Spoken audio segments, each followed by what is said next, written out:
গ্রামের সেই ছোট্ট মেয়েটি যে সময় পেলেই গ্রামের ছোট ছোট ছেলে মেয়েদের সঙ্গে খেলে বেড়ায়, সময় পেলেই গাছের তলায় তলায় ঘুরে বেড়ায় এবং জলে নেবে পুকুরে ঘন্টার পর ঘন্টা সাঁতার কাটে।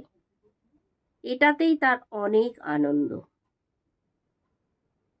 তাদের সঙ্গে স্কুলে যায়, তার মধ্যে এখনো বাচ্চা বয়সের সেই স্বভাবগুলো যায়নি।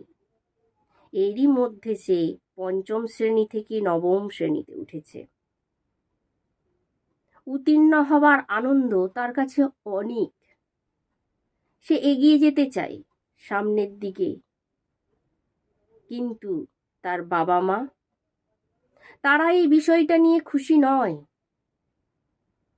কারণ তারা মেয়েটির বিবাহ দিতে চায়। দায়গ্রস্ত পিতা যেন মেয়েটির বিয়ে দিয়ে মুক্তি পেতে চায়। আচ্ছা, আমি মাকে বলছি, আপনিও তো একদিন এই বিষয়গুলো থেকে অনেক কষ্ট পেয়েছিলেন। আপনি কি চান যে আপনার মেয়েটিও ঠিক সেই একই কষ্টগুলো পাক?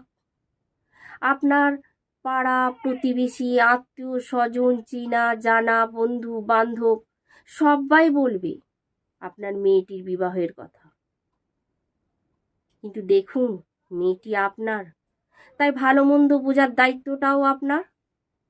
তাই বিবাহের কথাটা এবার বন্ধ করুন না, সামনে এগিয়ে যেতে তাকে সাহায্য করুন, উৎসাহ দিন।